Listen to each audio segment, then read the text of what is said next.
수요예배 나오신 여러분을 주님의 이름 환영합니다.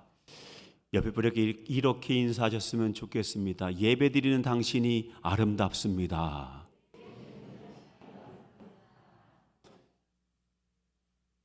예배드리는 여러분이 참으로 아름다우십니다.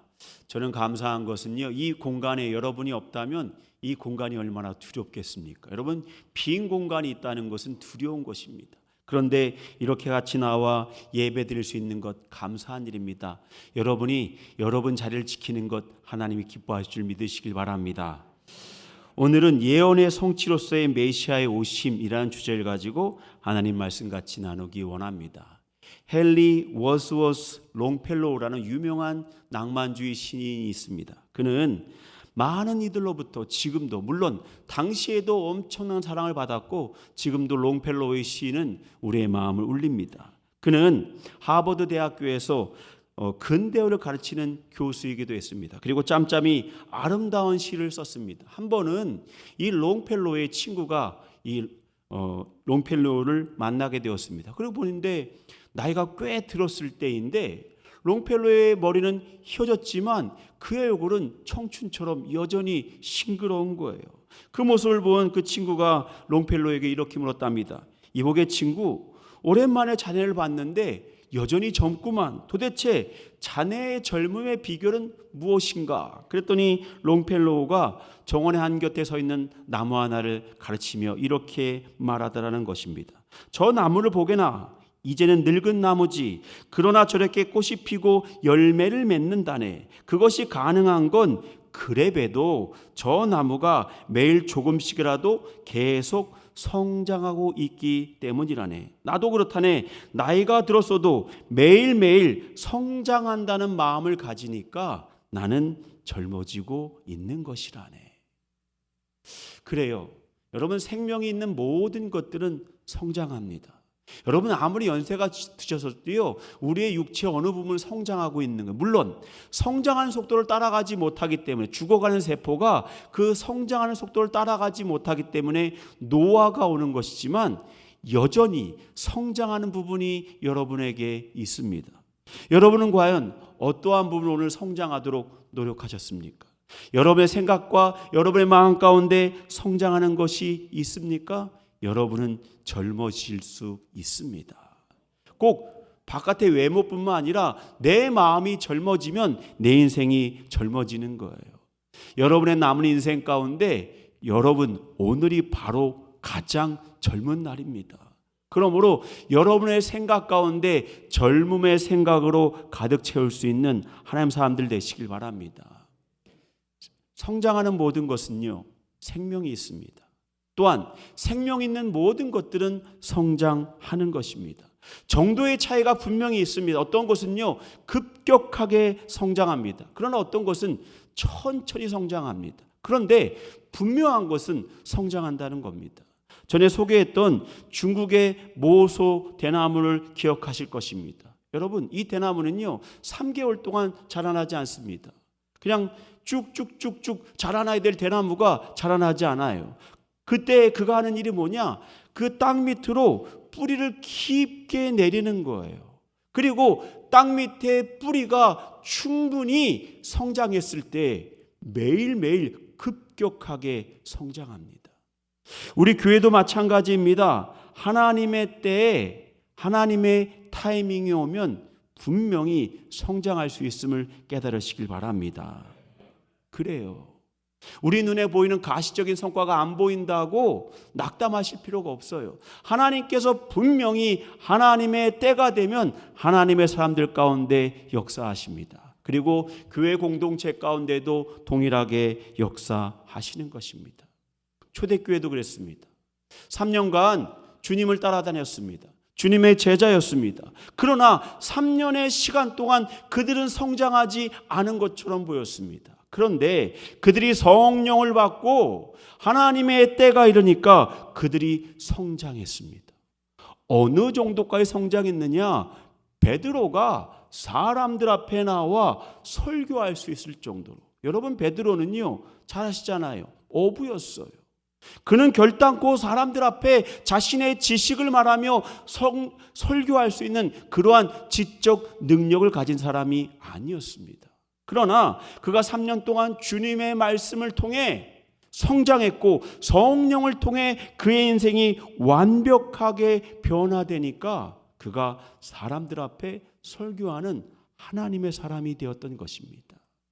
오늘 본문은요, 미문에 앉아서 구걸하던, 나면서부터 앉아 있어야만 했던 그 사람을 낫게 한 다음에 사람들이 웅성웅성거리며 논란이 되었습니다. 어떻게 이러한 일이 가능한가? 그때 베드로가 그들 앞에서 이 모든 일을 하시는 분은 예수 그리스도이시고 예수 그리스도의 이름만이 능력이다 라고 설교하는 부분입니다. 지난 금요일과 오늘 이 시간 수요일에도 그 설교가 계속해서 이어지고 있는 것입니다. 그래요, 베드로는요, 지금 주님의 이름, 너희들이 그렇게 무시했고 십자가에 죽게 했고 아무런 의미가 없다고 생각했던 그 예수의 이름이 이러한 능력을 일으켰다고 말씀합니다. 16절을 볼까요?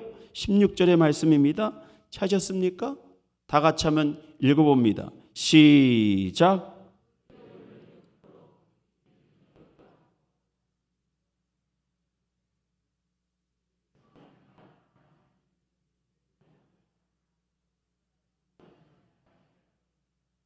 아멘. 그 이름을 믿으니 그 이름이 성하게 했다. 예수로 말미암아 난 믿음이 너희 모든 사람 앞에서 이를 완전히 낫게 했다. 사랑하는 성도 여러분, 예수의 이름에 능력이 있음을 믿으시길 바랍니다. 우리가 예수의 이름에 능력이 있다고 믿고 예수의 이름을 선포하면 우리의 많은 것들이 해결될 수 있습니다. 자, 이것이 지난 금요일 날 제가 여러 번 증거했던 말씀입니다. 오늘은 한 걸음 더 깊이 들어갑니다. 예수님은 어떠한 분이냐? 지금 유대인들에게 말씀을 선포하고 있는 거거든요. 대중설교를 하고 있는 겁니다. 사도행전 2장 14절에서 41절까지 최초로 베드로가 예수의 이름을 선포합니다. 이것이 바로 첫 번째 설교였습니다. 그리고 미문에 앉아있던 그를 낫게 한 후에 두 번째 대중설교를 합니다. 이 설교의 내용은 뭐냐? 유대인들에게 예수님이 어떠한 분이셨는가, 그리고 예수님께서 어떻게 우리의 삶 가운데 오셔서 이러한 놀라운 능력을 행하시는가, 이것을 설교합니다. 이 베드로의 설교를 통해서 두 가지를 한번 생각해 보려고 합니다. 첫 번째, 베드로의 설교는요, 강력한 복음의 야성을 가지고 있던 설교였습니다. 저는 이 단어를 굉장히 좋아해요. 복음의 야성. 따라해 봅시다. 복음의 야성. 그래요. 야성은 뭐냐? 들판에 나는 장미꽃 같은 거예요. 온실 속에 있는 장미꽃은 아름다워 보일지 모르지만, 투박하지만 저 들에서 자라는 장미가 더 많은 향기를 품고 있습니다. 실제 그래요. 온실 속에 있는 장미는요, 사람이 와서 꽃을 피우면 열매를 맺도록 도와주지만, 바깥에 있는 들판의 장미는요, 꽃의 향기를 통해서 벌이 오지 않으면 그런 생명을 가질 수 없는 거예요. 그러므로 야성을 가지고 있는 그 들에 있는 장미가 더 강한 향기를 품고 있는 겁니다. 그래요. 한국교회가 성장하지 않는 가장 중요한 이유는 뭐냐? 죄송하지만 복음의 야성을 잃어버렸어요. 정말 우리가 하나님을 제일 처음 만났을 때 그 놀라운 사건 때문에 눈물 흘리고 감격했던 감격을 점점 잃어버리고 있습니다. 저희 어머니 세대에 정말 3, 40년 전에 저희 어머니 세대에 예배 드리는 장면 보면은요, 지금과 너무나 비교가 돼요. 지금은 너무나 아름답고 좋은 예배당에서 예배를 드리지만 예전엔 그렇지 않았습니다. 그런데 놀라운 것은 그때가 더 뜨거웠다는 거예요. 복음의 야성이 더 드러났던 것입니다. 여러분, 우리 안에 잃어버린 복음의 야성이 회복되기를 바랍니다. 얼마 전에 어떤 권사님과 통화하는데 그분이 그러한 말씀을 제게 주셨습니다. 목사님 감사합니다. 목사님 때문에 잃어버린 눈물을 찾았습니다. 목사님 말씀을 듣고 있는데 계속 눈물이 납니다. 그리고 말씀 때문에 이 눈물이 나는 이유를 모르겠는데 정말 말씀을 들을 때마다 그러한 눈물이 내게 다시 생겼습니다. 그래요. 여러분, 십자가의 은혜 앞에 내 자신을 다시금 비칠 때에 우리는 그 말씀을 통해 눈물을 흘릴 수 있음을 믿으시길 바랍니다. 눈물은요, 하나님의 놀라운 축복입니다. 찰스 스폴전 목사님이 이러한 말을 했습니다. 천국은 메마른 눈을 가지고 못 간다. 젖은 눈을 가져야만 들어갈 수 있다. 이것이 그 유명한 마른 눈으로는 천국을 갈 수 없다라는 스폴전 목사님의 주장이에요. 여러분, 말씀을 보고 십자가를 보고 눈물이 나십니까? 여러분의 마음 가운데 성령이 부어지는 것입니다. 만약에 내 마음에 눈물의 영성이 없다 그러면 하나님 앞에 몸부림쳐야 돼요. 하나님, 내 안에 영적인 야성이 있길 원합니다. 전에 말씀만 들어도, 전에 은혜만 받아도 그냥 눈물이 나던 그 시절로 돌아가기를 원합니다. 이러한 결단이 필요해요. 이러한 사모함이 필요합니다. 저는 가끔 시간이 나면 부흥하는 교회들을 찾아간 적이 있습니다. 요즘은 참 시간이 나서 그렇지 못하지만 서울에서 목회할 때 홍대 앞에 가면은요, 청년들이 모이는 교회가 있어요. 금요일 날 금요 기도에 그 교회를 참여한 적이 있어요. 정말 대단해요. 한 150명 정도가 모였습니다. 거기 원래 클럽이에요. 클럽을 교회로 바꾼 곳입니다. 거기에 150명의 청년들이 나와서 같이 예배를 드리고 그 설교하시는 목사님, 그리고 찬양 인도하는 목사님이 누구냐? 성결교회 목사님인데 그 교회는 독립교단에 소속되었습니다. 어찌되었든 그분이 설교를 하는데요, 와, 역시 젊은 사람들은 뜨거워요. 아멘 하는데 그냥 저도 그 속에 있으니까 같이 은혜 앞에 자연스럽게 들어가더라고요. 여러분, 은혜도 마찬가지입니다. 은혜도요, 은혜 받는 자리에 가야지 영적인 전염성이 있어요. 그냥 혼자 있으면 신앙이 결단코 성장되지 않아요. 신앙은요, 영적인 전염성이 있어요. 은혜 받는 자리, 성령 임하시는 자리, 기도하는 자리, 찬양하는 자리를 찾아갈 때 우리 안에 성령의 은혜가 오는 것입니다. 제가 그 예배를 참석하고 그러한 생각이 들었어요. 야, 성장하는 교회는 달라도 뭐가 다르구나. 그 금요일 밤에 홍대 주변은 술 먹는 곳이고, 홍대 주변은 춤추는 곳이고, 홍대 주변은 정말 불야성의 현장인데 그곳만은요 150명의 젊은이들이 모였지만 정말 뜨겁게 찬양하고 정말 뜨겁게 기도하는 것을 보면서 우리나라에 미래가 있다고 생각했어요. 사랑하는 여러분, 그래요.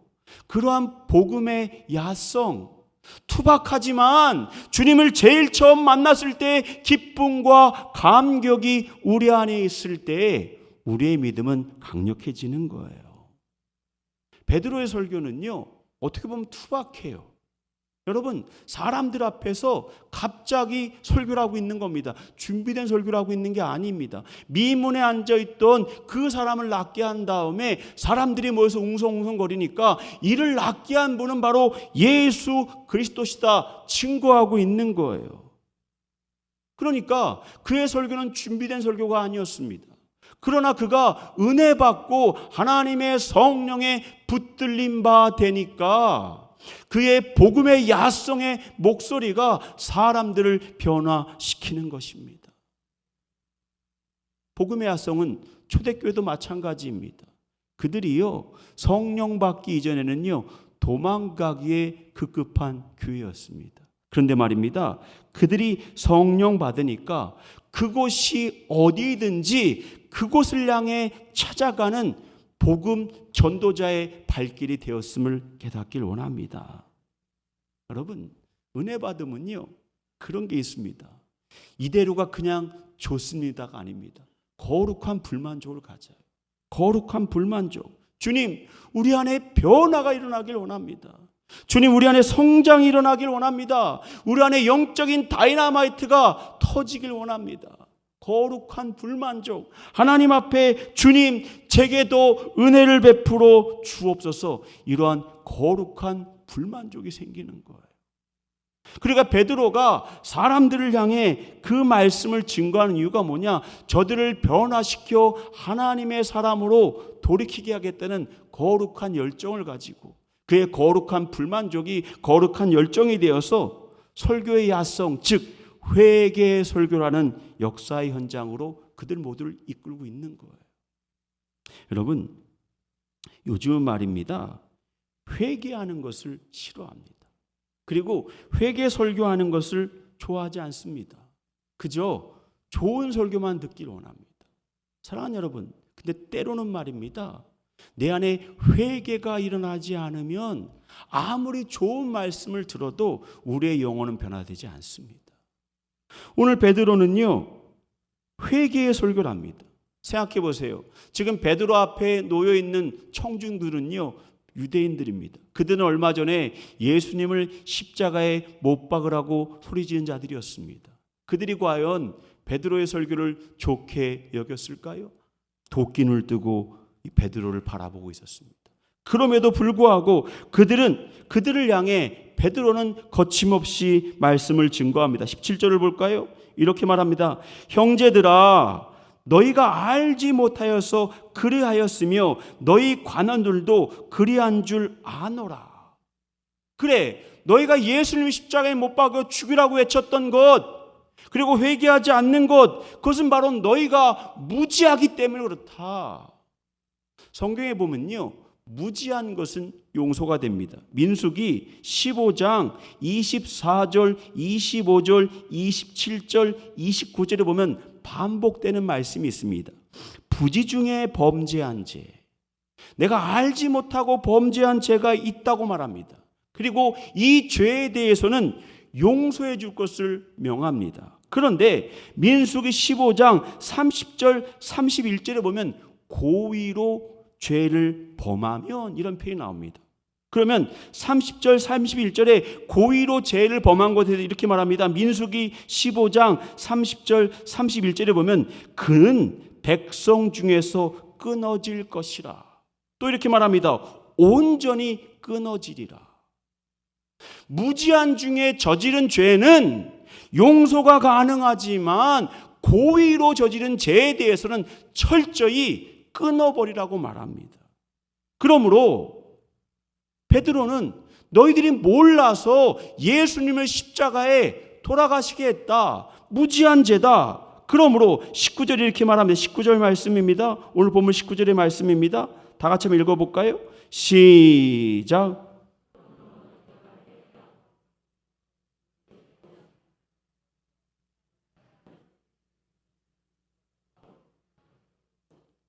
아멘.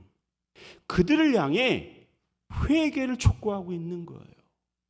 투박하지만 그가 그들을 향해 회개를 촉구했을 때 그들이 그 말씀 앞에 고꾸라집니다.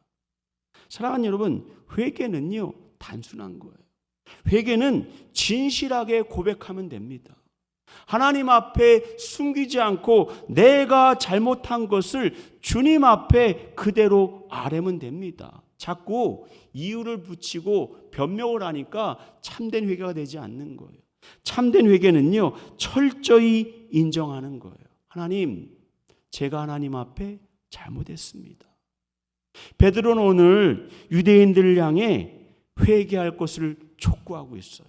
이 강한 복음의 야성의 설교가 그들의 마음 가운데 울림이 되었고 그들이 이 말씀을 통해 하나님 앞에 회개하기 시작했습니다.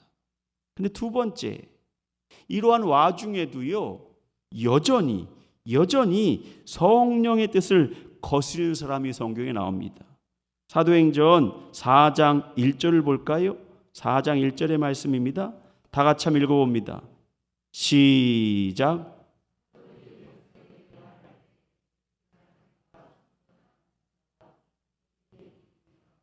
그 다음에 이렇게 말합니다. 예수 안에 죽은 자의 부활이 있다고 백성을 가르치고 전함을 싫어하여. 여러분, 지금 베드로의 강력한 설교가 그들의 마음을 움직이고 있는데 그 말씀의 현장 가운데에도 그 말씀을 거부하는 사람이 있습니다. 여러분, 예수님이 설교에도요 변화받지 않는 사람이 있는 겁니다. 제가 전에 섬기던 교회에서요 어떤 집사님이 당신의 시험을 위해서 열심히 기도했습니다. 그리고 저한테 한 번은 찾아오셔서 그러는 거예요. 당신의 시어머니가 시한부 암 판정을 받았다는 겁니다. 목사님, 꼭 가셔서 우리 시어머니에게 복음을 증거해 주세요. 제가 아무리 증거해도 그분이 전혀 움직이지 않습니다. 제발 부탁입니다. 이제 얼마 남지 않았으니까 목사님이 가서 말씀 증거해 주세요. 제가 병원에 갔어요. 그런데 말입니다, 시한부 판정을 받은 걸 본인이 알아요. 그런데 말입니다, 돌아 누워 계세요. 제가 찾아가서 이야기하려고 해도 돌아 누워 계시더라고요. 아무리 말을 붙여도 도저히 말이 안 돼서 결국 제가 돌아오고 말았습니다. 그래요, 죽음 앞에서도요 마음의 문이 열리지 않는 분이 계시더라고요. 복음을 거부합니다. 마찬가지예요. 오늘 베드로의 강력한 복음의 야성의 목소리가 사람들의 마음을 움직이고 사람들이 정말 하나님 앞에 회개해야 된다는 결단이 일어나고 있는데 그 중에서도요 백성을 가르치고 부활의 복음을 증거하는 것을 싫어하고 꼬투리를 잡는 사람이 있더라는 겁니다. 사랑하는 여러분, 여러분은 어떠한 분이십니까? 말씀 앞에 순순히 서 있는 분이십니까? 아니면 말씀을 걸러 들으십니까? 사랑하는 여러분, 하나님이 내게 말씀하실 때 거긴 분명히 하나님의 뜻이 있는 거예요. 그러므로 그 말씀 앞에 순복할 수 있는 믿음의 사람들 되시길 바랍니다. 그런데 이들은요, 이 아까 말한 제사장, 성전 맡은 자, 사두개인들은 끊임없이 복음을 거부하는 이유들을 가지고 있습니다. 오늘 베드로가 그들이 복음을 거부하는 것을 네 가지로 지적합니다. 첫 번째는 뭐냐? 예수님을 귀신 들린 자로 거짓 선지자로 매도한다고 말합니다. 뭐라고 말하냐면 요한복음 8장 52절에 보니까 이렇게 표현합니다. 유대인들이 이르되 지금 내가 귀신 들린 줄을 아노라. 예수님 말씀을 증거하는데 뭐라고 말하느냐? 귀신 들린 줄 알고 있다. 예수님이 거짓 선지자라고 말하는 겁니다. 그런데 오늘 22절에 이렇게 말합니다. 모세가 말하되 주 하나님이 너희를 위하여 너희 형제 가운데에서 나 같은 선지자 하나를 세울 것이니 너희가 무엇이든지 그의 모든 말을 들을 것이라. 주님은 거짓 선지자가 아니라 참 선지자이시며 하나님께서 백성 가운데 세우셔서 말씀을 증거하는 분이다. 그러므로 그 말씀을 들어야 된다라고 말합니다. 두 번째, 누가복음 5장 21절에 보면 이렇게 표현합니다. 이 신성 모독하는 자가 누구냐? 예수님을요, 하나님을 모독한 자라고 고소합니다. 14절에 베드로가 이렇게 말합니다. 그들의 무지에 대해서 너희가 거룩하고 의로운 일을 거부하고. 그분은 신성 모독하는 분이 아니라 거룩하고 의로운 분이시다. 문제는 너희들이 그것을 거부하고 있는 것이다라고 말씀했습니다. 그래요, 예수님은요 참된 거룩한 하나님의 선포자이심을 베드로가 선언하고 있는 겁니다. 그리고 세 번째, 14절 중반절을 봅니다. 이렇게 말합니다. 도리어 살인한 사람을 놓아주기를 구하여. 여러분, 하나님의 말씀이 선포되고 있고 예수님을 통해 구원이 선포되는데 살인자를 놓아주길 원했다는 거예요. 그러면서 이렇게 말하면 15절입니다. 생명의 주를 죽였도다. 너희가 살인자를 택하고 생명의 주를 죽였다. 그리고 네 번째, 13절의 중반절의 말씀입니다. 너희가 그를 넘겨주고 빌라도가 놓아 주기로 결의한 것을 너희가 그 앞에서 거부하였으니. 그러면서 13절에 이렇게 말씀합니다. 13절입니다. 하나님이 그의 종 예수를 영화롭게 하셨느니라. 그래요. 베드로가 뭐라고 말하느냐? 당신들은 예수님이 가치 없는 존재라고 생각했지 모르지만 주님께서는 예수 그리스도를 가장 영화롭게 하셨습니다.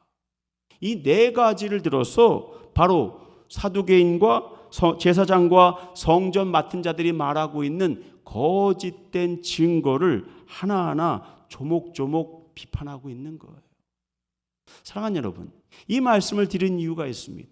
우리도 때로는요, 신앙생활 하다 보면은 하나님께서 내 기도와 내 간구 가운데 함께하지 않는 것 같아요. 그러면 악한 영이 와서 말합니다. 하나님이 살아계시냐?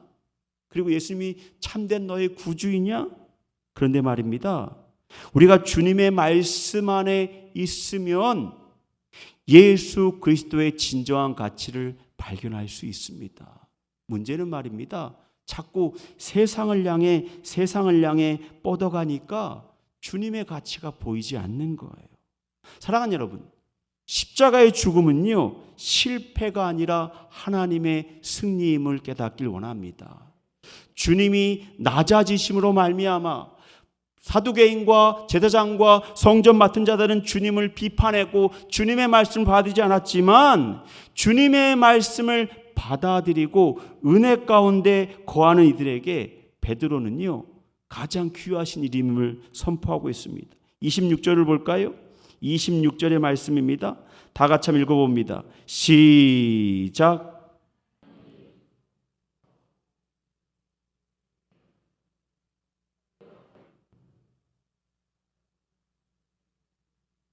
아멘. 그렇습니다. 베드로의 결론은 이거예요. 하나님께서 우리를 구원하시고 우리 인생에 복을 주시려고 너희를 먼저 보내사 주님을 알게 하셨고 그 주님이 우리 가운데 오셨는데 너희들이 발견하지 못했을 따름이다.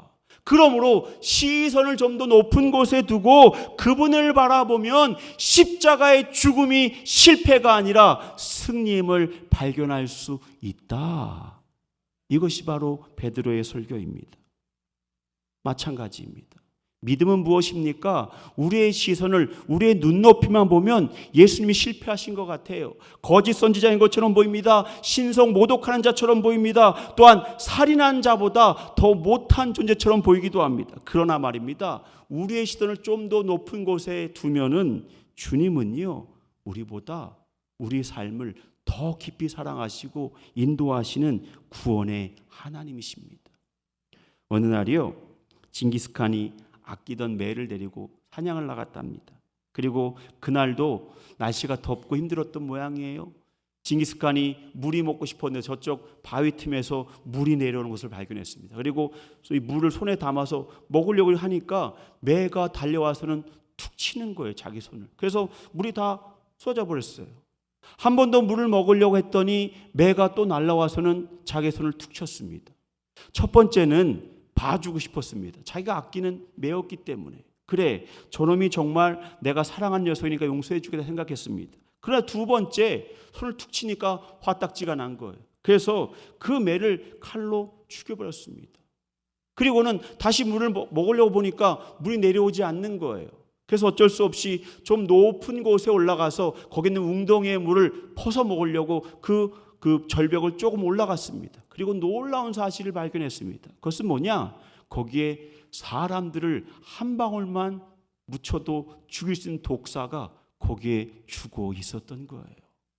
매는 그것을 발견하고 자신의 주인을 살리기 위해서 그가 물을 먹지 못하도록 한 것입니다.